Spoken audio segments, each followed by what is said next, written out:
And welcome, you are watching rising Bharat. I am Aviraj.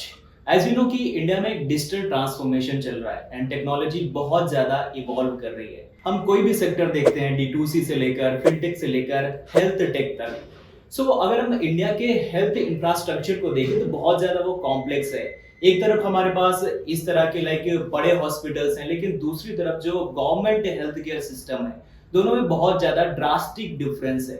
सो उस system को technology के through leverage करके कैसे बेटर किया जा सकता है। सो आज हमारे शो में एक गेस्ट हैं, none other than, please help me to welcome Surjeet, founder of Triotree. Hello sir, how are you? Thank you for having me.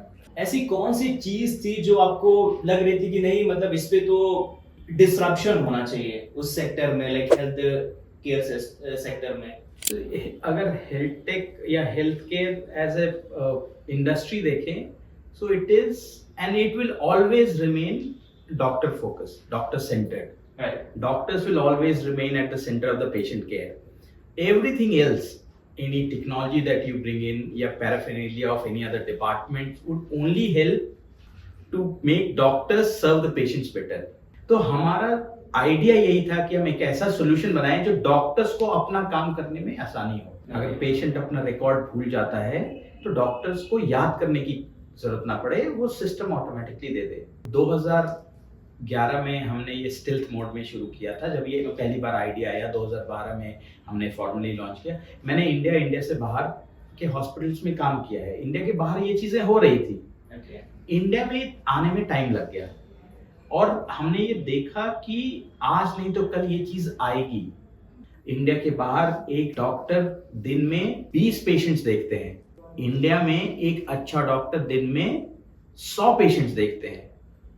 तो डिफरेंस इतना बड़ा था, और अगर उसको और बेटर करना है तो technology can only be the solution. Okay, so जैसा मैंने इंटरव्यू की शुरुआत में कहा कि India has a very complex health care infrastructure, like large private hospitals are one side and struggling public health system on the other. So sir, how do you see technology like yours bridging this huge gap? मैंने किसी एक movie में ये सुना है कि इस देश में 2 भारत बसते हैं, और ये हेल्थ केयर के लिए बिल्कुल सही है।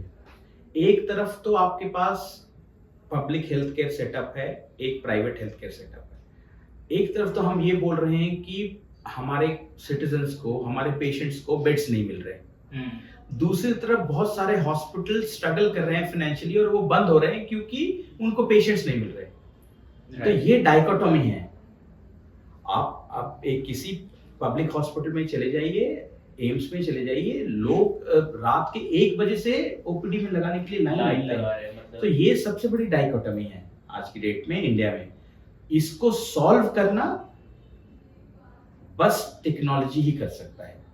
So technology has to make health care delivery accessible and affordable, ताकि कोई मध्य प्रदेश के रायपुर में बैठा भी same set of services, same quality of services जो एम्स में है, वो अगर वहां मिल जाए तो अफोर्डेबिलिटी भी आ जाएगी, एक्सेसिबिलिटी भी आ जाएगी, और ये टेक्नोलॉजी से ही हो सकता है। तो अभी मतलब उसमें कितना टाइम लगेगा? मुझे लगता है कि अगले 5 साल हेल्थ केयर के लिए डिफाइनिंग मोमेंट है।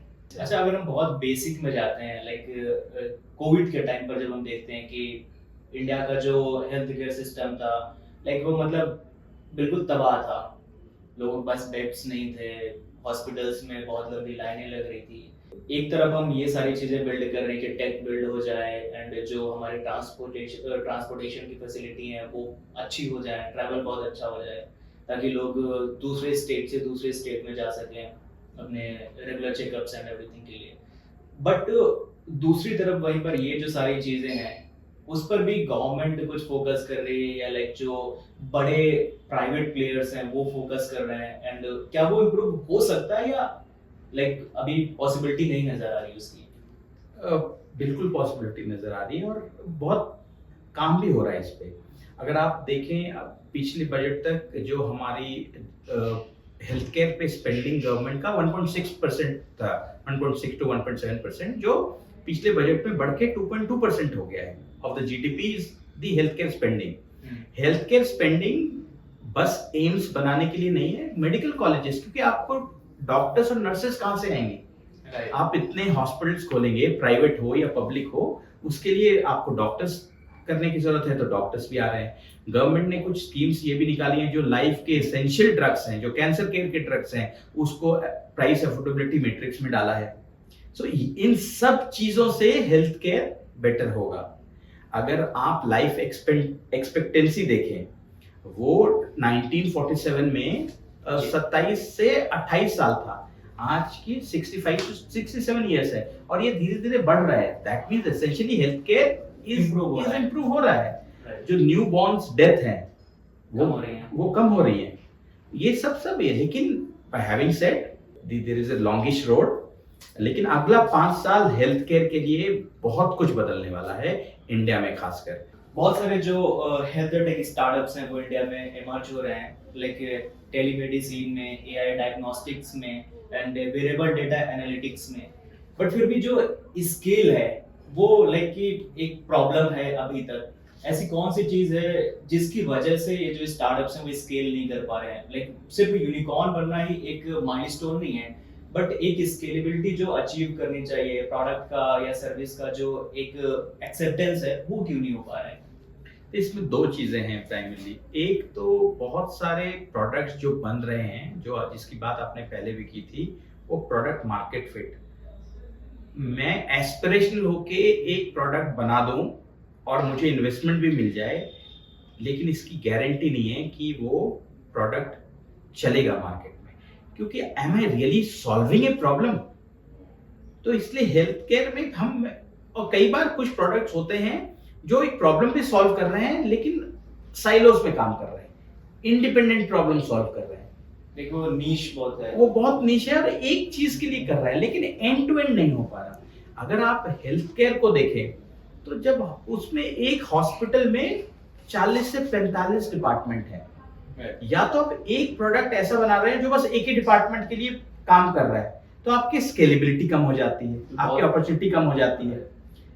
नहीं तो आपको जनरली ऐसे सॉल्यूशन बनाने पड़ेंगे जो 10 डिपार्टमेंट की प्रॉब्लम्स को कनेक्ट करके सॉल्व कर रहा हो। और बहुत से स्टार्टअप्स मैंने खुद देखे हैं, मैंने मेंटर किया है उनको, जहां पे मैं देखता हूं कि बहुत ही मायोपिक विजन लेके वो प्रोडक्ट बन रहे हैं, जो बहुत साइलोज में बन रहे हैं, जो स्केल करने की अपॉर्चुनिटी नहीं है। और बिकॉज स्केल करने की अपॉर्चुनिटी नहीं है, तो वो आज नहीं तो कल, because of lack of business, तो वो ट्राई डाउन कर। बट जो फाउंडर है लाइक वो क्यों नहीं कर पा रहे हैं? विजन की कमी है, या फाउंडर माइंडसेट की कमी है, या इन्वेस्टमेंट की कमी है? अब I would contribute to all three. और हेल्थ केयर इवॉल्व कर रहा है, तो जो प्रोडक्ट्स और सॉल्यूशंस बना रहे हैं उनको भी हेल्थ केयर समझना पड़ेगा। आप बस टेक्नोलॉजी होके सॉल्यूशन नहीं बना सकते, बस हेल्थ केयर होके सॉल्यूशन नहीं बना सकते। So it has to be a marriage between technology and healthcare. Wow, right. How is Triotree improving clinical outcomes, hospital operations, and business profitability at all the same time? तो हमारा जो product है वो primary 3 की stake holders के लिए है जी। एक तो क्लिनिशियंस और डॉक्टर्स। उनके लिए ये है कि जो भी मैं क्लिनिकल डेटा सिस्टम में डाल रहा हूं, वो एक डम टर्मिनल ना हो कि मेरा काम बढ़ा रहा हो कि मैं टाइप कर रहा हूं। जब पेशेंट दोबारा आए तो मुझे बता दे कि ये चीजें आपने की थी, जिससे मैं बेटर क्लिनिकल जजमेंट ले पाऊं। नॉट ओनली दैट, सेकेंड ये भी चीज है कि अगर कोई चीज मैंने सिस्टम में डाली हुई है कि पेशेंट पेनिसिलिन से एलर्जिक है, या पेशेंट प्रेग्नेंट है, कि इसको मैं कॉन्ट्रास्ट दे रहा हूं, तो जनरली क्लिनिकली ये होता है कि अगर कॉन्ट्रास्ट देते हैं तो आपको किडनी पे इंपैक्ट है, तो किडनी के टेस्ट देख लीजिए, वो सिस्टम ऑटोमेटिकली प्रॉम्प्ट करके आपको बता देगा और आपके सामने ले आएगा। आपको फाइल देखने की जरूरत नहीं है। कई बार we also as patients are ignorant. Doctor हमसे पूछते हैं कि आपने क्रिएटिनिन टेस्ट कराया था क्या? हम बोलते थे नहीं सर, हमने तो नहीं कराया, जबकि हमने कराया हो। तो डॉक्टर ने भी देखा नहीं कि उनको जल्दी होगी या उनको नहीं मिला या वो फाइल नहीं लेके आओगे, लेकिन ये अगर सिस्टम में करने से तो ऑटोमेटिक आ जाएगा। तो इससे हेल्थ केयर डिलीवरी बेटर हो रही है, क्लिनिकल आउटकम्स बेटर हो रहे हैं। Second is the patient. अब अगर आप देखें the way India has evolved and with 1991 में जो लिबरलाइजेशन हुआ, अफोर्डेबिलिटी बढ़ गई है इंडिया में। अफोर्डेबिलिटी बढ़ गई है तो मुझे ये लगता है कि अब मैं अगर 1500 रुपए का कंसल्टेशन करा रहा हूं जो 10 मिनट के लिए है, तो there is basic services that hospital is suppose to provide. और मेरा टाइम इंपॉर्टेंट है, तो मैं 1.5 घंटा ट्रैवल करके आऊं, 1.5 घंटा वापस जाऊं 10 मिनट के अपॉइंटमेंट के लिए, तो फिर और अगर डॉक्टर नहीं है तो मुझे प्रिस्क्रिप्शन कैसे मिलेगा? नहीं मिलेगा। टेक्नोलॉजी वो फिर हम करते हैं कि आप जाइए, आपको व्हाट्सएप पे प्रिस्क्रिप्शन आ जाएगा। आप अपॉइंटमेंट लेना है, आपको कॉल करने की जरूरत नहीं है, आप व्हाट्सएप पे ले लीजिए, ऑनलाइन पोर्टल पे ले लीजिए, ऐप पे ले लीजिए। So these are patient convenience. Queue management, एक सबसे बड़ा जो फीडबैक हॉस्पिटल में जो कंप्लेंट पेशेंट की होती है कि मेरा टाइम 10:30 का था, अब मैं वेट कर रहा हूँ, मुझे 25 मिनट वेट करने पड़े। अब इंटेलिजेंट क्यू मैनेजमेंट हम करते हैं जहाँ पे पेशेंट को हम बताते हैं कि टेंटेटिव आपको 20 मिनट में देखा जाएगा। This is all more from expectation management. अगर मुझे पता हो देन मैं कॉफी पी के आ सकता हूँ, मैं कॉल कंप्लीट करके ये जो लाइक मतलब लाइव जो ये आप ट्रैक करते हैं, सो इसके बैकएंड में हमेशा काम होता रहता है। बिल्कुल बिल्कुल, ये तो टेक्नोलॉजी है जो आपका डेटा भी लर्न कर रही है, रीड कर रही है, ये भी देख रही है कि डॉक्टर एक्स एक पेशेंट के लिए 13 मिनट लगाते हैं, डॉक्टर वाई जो पीडियाट्रिशियन है वो 3 मिनट लगाते हैं, तो नेक्स्ट पेशेंट 3 मिनट के बाद आ जाएगा। लेकिन अगर एक क्रोनिक केयर डॉक्टर है उनको 45 मिनट लगेंगे। सो ये तो सिस्टम खुद लर्न कर रहा है based on the usage pattern. So like मतलब हमने एक्स अमाउंट ऑफ जो एक डेटा है वो इसमें हम कंटीन्यूअसली स्टोर कर रहे हैं। बिल्कुल। And through like some machine learning और समथिंग वो अपने आप से जो सवाल के जवाब है वो मतलब दे पा रहे हैं कि अभी 20 मिनट में, 30 मिनट में। बिल्कुल बिल्कुल। और तीसरा की स्टेक होल्डर है मैनेजमेंट अल्टीमेटली, और मैं प्राइवेट हेल्थ केयर की बात कर रहा हूँ यहाँ पे। अगर मैनेजमेंट ने पैसा लगाया है टेक्नोलॉजी में, इंफ्रास्ट्रक्चर में, of course, and it is obvious that they are looking for returns without compromising on the quality of care. अब मैं एक एग्जांपल देता हूँ। अगर एक पेशेंट ने डायबिटिक है और उसने टेस्ट कराया, डॉक्टर ने बोला कि आप ये HbA1c 3 महीने बाद रिपीट कर लीजिएगा। ट्रेडिशनल वे में क्या होगा कि कोई एक कॉल सेंटर में बंदा बैठे प्रिस्क्रिप्शन देख रहा है और किसी एक पेशेंट को कॉल करके बोल रहा है, सर आपके हो गए 90 दिन, आपको HbA1c कराना है। अब वो भूल भी सकता है, लेकिन टेक्नोलॉजी के थ्रू वो ऑटोमेटिक रिमाइंडर चला जाएगा और ये भी होगा कि आप करा लीजिए या अपॉइंटमेंट ले लीजिए या आप वहीं से टेस्ट बुक कर लीजिए। तो ओवरऑल हेल्थ केयर इंफ्रास्ट्रक्चर की जो आपने बात की, हेल्थ केयर आउटकम की बात की, टेक्नोलॉजी उन तीनों की स्टेक होल्डर्स को कंबाइन करके वो चीजें ऊपर कर रहे हैं। Okay. So we often talk about like health tech for large hospitals, but MSMEs also operate in healthcare, like diagnostic labs, small clinics, nursing homes, pharmacy chains. How is technology becoming affordable and accessible for these small players? See, technology is a technology. Healthcare is healthcare. जो standalone lab है या एक lab जो hospital में है, दोनों का core काम है सैंपल आएगा, आप टेस्ट करेंगे जी। वो कोर काम दोनों में से कुछ भी चेंज नहीं हो रहा। तो जो प्रोडक्ट और सॉल्यूशंस हैं वो दोनों के लिए सेम है।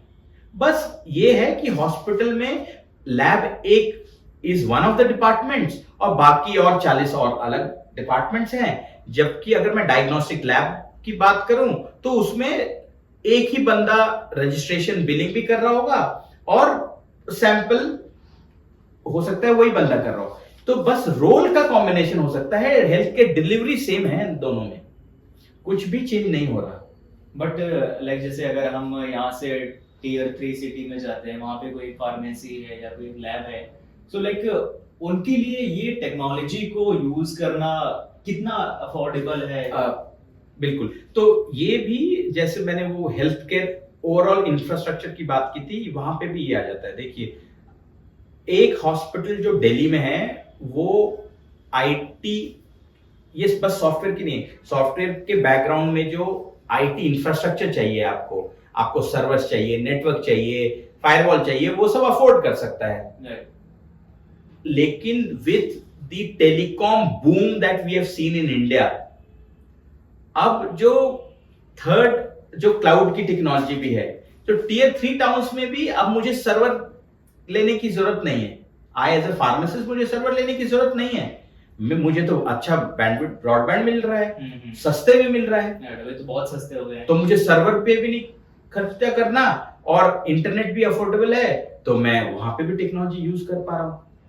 अच्छा सर, मतलब आप सच में बताइएगा कि लाइक जो एमएसएमई हैं हेल्थ केयर में, क्या वो इनफ टेक्नोलॉजी यूज कर रहे हैं, लाइक इनफ टेक्नोलॉजी को लेवरेज कर पा रहे हैं, ऐसा रियल में हो पा रहा है?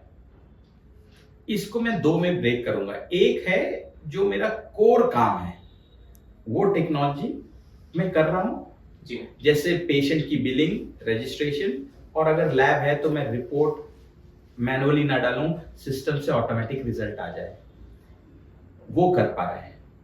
उसके next level by and large मैं बोलूंगा कर पा रहे हैं, लेकिन उसके नेक्स्ट लेवल टेक्नोलॉजी वही नहीं है, वो ये भी है कि मैं उस चीज को कैसे बेटर कर सकता हूँ। वो लाइक एक बहुत बेसिक फर्स्ट स्टेप है टेक्नोलॉजी का। बिल्कुल, वो ऑपरेशनल चीज है जिसको मैं बोलता हूँ कि आपने ऑटोमेट किया अभी चीजें, आपने इफिशिएंसी नहीं लाई, आपने automation to large extent hospitals भी कर रहे हैं, लेकिन मैं और उसको बेटर कैसे कर दूं। Intelligence also, that acumen also कि मुझे करना है, इसकी जरूरत है, इससे मुझे लॉन्ग टर्म का फायदा होगा, और दूसरा उसमें टेक्नोलॉजी में स्पेंडिंग की भी जरूरत है। लेकिन ये धीरे धीरे चीजें बेटर हो रही है। एंड अभी आपको क्या लगता है कि लाइक इंडिया में ऐसे कौन से स्टार्टअप्स हैं जो आर्टिफिशियल इंटेलिजेंस को बहुत अच्छी तरीके से लेवरेज कर रहे हैं एंड उससे लाइक बेटर आउटकम्स आ रहे हैं? जो आपने भी बोला था डायग्नोस्टिक रिजल्ट्स में कुछ स्टार्टअप्स हैं जो बहुत अच्छा काम कर रहे हैं, कुछ स्टार्टअप्स हैं जो कैंसर केयर के प्रिडिक्शन और प्रिवेंशन में बहुत अच्छा काम करें। देखिए कैंसर केयर में अभी उसका क्योर नहीं आया है अनफॉर्चुनेटली, तो only thing that we can do is if we can detect it early then we can prevent it. तो कुछ स्टार्टअप्स हैं जो प्राइमरी डायग्नोस्टिक स्पेस में जो सारे रिजल्ट्स को एनालाइज करके आपको एक स्कोर देते हैं कि आपकी क्या प्रेडिक्शन क्या है उससे, इससे हेल्थ केयर आउटकम्स बेटर हो रहे हैं। एंड ट्रायोट्री में आप किस तरीके से आर्टिफिशियल इंटेलिजेंस एंड लाइक जो डीप टेक है उसको, आपके क्या प्लान्स हैं उसको लेवरेज करने के, उसको यूज करने के? अब हम यूज कर रहे हैं, जैसे मैं एक एग्जांपल देता हूं, क्योंकि हेल्थ केयर इतना वेरिड है। हम एक हॉस्पिटल में टर्म यूज होता है नर्सिंग केयर प्लान।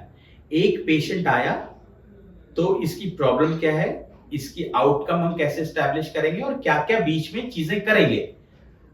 उसमें है कि पेशेंट आ गया, वो हो सकता है कि ऑर्थोपेडिक का पेशेंट हो या न्यूरो का पेशेंट हो, और हर के लिए केयर डिफरेंट है।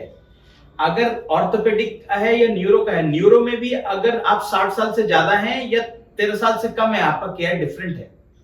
आप मेल हैं फीमेल है, आपका केयर डिफरेंट है। तो हमने वहां पे AI यूज किया हुआ है। We have used deep tech where we automatically create the depending on the patient that 12 different parameters, depending on that nursing care plan automatically create हो जाता है।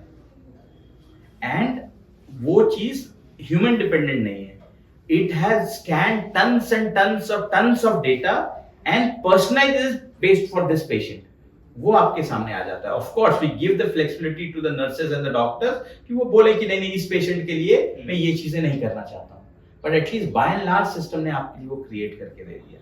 लाइक मतलब आपको एक जेनेरिक उसने बना के दिया है, आपके ऊपर डिपेंड करता है कि आप इसमें से क्या-क्या करना चाहते हैं। बिल्कुल बिल्कुल राइट। ओके, सो जो ट्रायोट्री है वो अभी तक, जैसे आपने 2011 में शुरू किया एंड आज हम 2025 में बैठे हैं, सो आपने फंडिंग कहीं से रेज की है या अभी तक आप बूटस्ट्रैप्ड हैं?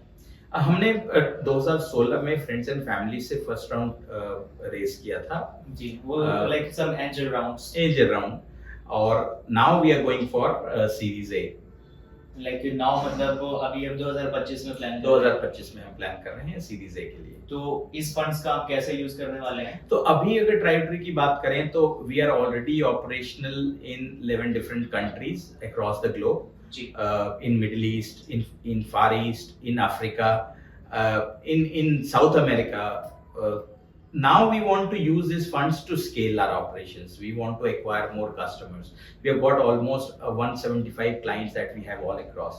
So primary now product market fitment की बात नहीं है, बस scale की बात है. Now we want to generally take this solution on a larger basis to not only private healthcare but also public healthcare of different countries. Okay so apart from your series A and Triotree के like future goals क्या हैं अगर मैं आगे 2 साल 3 साल की बात करूं? Uh, 2011 में हम लोग बहुत कंफर्टेबली एमएनसीज में काम कर रहे थे, हमारे सारे को फाउंडर्स. जी I was leading the health practice for Dell services. Intent हमारा तब भी यही था कि हेल्थ केयर डिलीवरी चेंज करते हैं, क्लिनिकल एडॉप्शन लाते हैं, बिकॉज वंस द डॉक्टर्स और the clinical fraternity starts capturing the data, I mean the opportunity is huge. And that is also the reason that we delayed our investments, where we wanted to have more say in what and why we are building something. To your question, what are we looking at? We still want to change how healthcare is being delivered in India. And ये जो space है like बहुत बड़ा market है and अभी I think अभी तो बहुत इन्फेंट स्टेज में ही ये जो इंडस्ट्री है ये पूरा मार्केट है. सो अभी जितना ज्यादा पेनिट्रेशन होगा, जितने ज्यादा और कंपनियां आएंगी, सो वो मुझे ऐसा नहीं लगता कि वो कंपटीशन नहीं होगी, वो तो आपके लिए ही लाइक एक अपॉर्चुनिटी होंगी, क्योंकि जितना ज्यादा पेनिट्रेशन होगा उतना ज्यादा लोग अवेयर होंगे, मार्केट उतना ज्यादा बड़ा होगा. सो हमेशा एक जो फाउंडर होता है, आई थिंक मतलब मे बी सबका अलग अलग होता होगा, बट एक उनका एम या लाइक ड्रीम होता है कि वो आईपीओ तक जाएं. सो आपके साथ कैसा है? आपने खुद बोला, हर फाउंडर का एम तो वो है कि मैं अल्टीमेटली आईपीओ में जाऊं, बिकॉज उस आईपीओ का एग्जिट से मॉनेटरी जो फायदा है और प्लस जो हाई मिलता है कि हाँ अल्टीमेटली मैं माउंट एवरेस्ट पे चढ़ गया. जी, तो इसको मैं दो में ब्रेक करता हूँ. एक जो हमारी पहले बात होती थी, ड्रीम और aim. Dream is something that you aspire to do, but you not put a plan across. मिलता है तो ठीक, नहीं हुआ तो कोई बात नहीं, ड्रीम ही था, ख्वाब ही था. Aim is something that you say कि अच्छा now this is what I want to do and this is the path to it, I will do these 3 things. तो अभी भी हमारा आईपीओ ड्रीम है. We have not started the journey towards that, because we want to as an immediate goal for next 2 to 3 years is acquiring more customers, acquiring more geographies, going to more countries, and then ultimately of course we want to embark in that journey of IPO as well. And Mr. Surjit, अभी मतलब like last year में या इस year में भी जितने startups के IPOs आए हैं, I think मतलब वो बहुत अच्छे नहीं गए हैं. अगर हम ओला का IPO देखते हैं, 2-3 कंपनीज और हैं, तो उसको देख करके आपको लगता नहीं है कि जब एक स्टार्टअप अपना आईपीओ लाता है तो चैलेंजेस होते हैं? बिल्कुल बिल्कुल, यही डाइकोटॉमी है एरी फाउंडर का, किसी स्टार्टअप का, कि एम अल्टीमेट है आईपीओ, लेकिन the journey itself has lot of challenges. तो and that is the risk that they carry, जिसके रिवॉर्ड्स भी हेवी मिलते हैं at times, and that is also the reason lot of startup fail. अभी India में like जो investment हो रही है, जो इन्वेस्टर्स हैं, लाइक जो वीसी हैं, एंजल्स हैं, वो लोग कितना टेक्नोलॉजी पर इन्वेस्ट कर रहे हैं? मतलब मैं बहुत सारे इन्वेस्टर से मिलता हूँ, मैं उनके मुंह से सुनता हूँ कि 5% इन 5 ईयर. सो लाइक जो सिलिकॉन वैली के जो इन्वेस्टर्स हैं वो टेक्नोलॉजी पे इन्वेस्ट कर रहे हैं, बट क्या इंडिया में भी ऐसा हो पा रहा है? इंडिया में ज्यादातर इन्वेस्टमेंट टेक्नोलॉजी ड्रिवन है. टेक्नोलॉजी से, क्योंकि जो पी और वीसी देखें, उनका एग्जिट तब है जब वो स्केल कर पाएंगे, और स्केल करने के लिए आप टेक्नोलॉजी ही ये कर सकते हैं. अगर आपका बिजनेस मॉडल ऐसा है कि which uses least of technology, तो आपके स्केल करने के चांसेस कम हो जाते हैं. ओके, सो सर लास्टली जो भी इमर्जिंग स्टार्टअप्स हैं, जो एस्पायरिंग एंटरप्रेन्योर्स हैं, जो हेल्थ टेक में आना चाहते हैं, उनके लिए आप क्या मैसेज देना चाहेंगे? जो हेल्थ टेक में फाउंडर्स आना चाहते हैं, जनरली 3 मेरा सजेशन होगा आपके लिए. आप हेल्थ टेक में आ रहे हैं, which is health care technology. Technology आपको समझ होगी, आपको हेल्थ केयर की भी समझ होनी चाहिए और टेक्नोलॉजी की भी होनी चाहिए. Second is attitude. You can't predict future. क्या चेंजेस आएंगे you just don't know. You need to come prepared with lot of passion. चीजें बदलेंगी, you should adapt to those. And third is gratitude. आपके पास ये होना चाहिए कि when things are tough, then you should be thankful for where you are, but at the same time you should be passionate enough to scale it to the next thing. Okay, so thank you, Mr. Surjit, and that was a really wonderful conversation. I think कि जितने भी founders या जितने भी लोग हमें देख रहे हैं उनको एक बहुत ज़्यादा क्लैरिटी मिली होगी कि इस पूरे सेक्टर को कैसे उनको देखना है. मार्केट बहुत बड़ा है एंड अभी हम इंडिया में देखते हैं कि अराउंड मतलब डेली 30 से 40 जो स्टार्टअप्स हैं वो शुरू हो रहे हैं. एंटरप्रेन्योर्स हैं. जब हम आईआईटीएंस को बहुत करीब से देखते हैं, बहुत सारे इंक्यूबेटर्स हैं और एक्सेलरेटर हैं जहां पर भर भर के स्टार्टअप्स चल रहे हैं. बट रियलिटी तो बॉस यही है कि इंडिया में अभी 90% स्टार्टअप्स फेल हो जाते हैं. अगर आपको 5% में रहना है तो जितने भी हमारे शो में गेस्ट आते हैं आपको जो बताते हैं आपको वो करना होगा, क्योंकि ये लोग 5% में हैं. इन्होंने सरवाइव किया है 2011 से लेकर 2025 तक और अभी आईपीओ तक जाने की बात ये जोक नहीं है. सो आई होप आपको ये एपिसोड पसंद आया होगा. अपने दोस्तों के साथ शेयर करें और इसको ज़्यादा से ज़्यादा लोगों तक शेयर करें. Thanks for watching.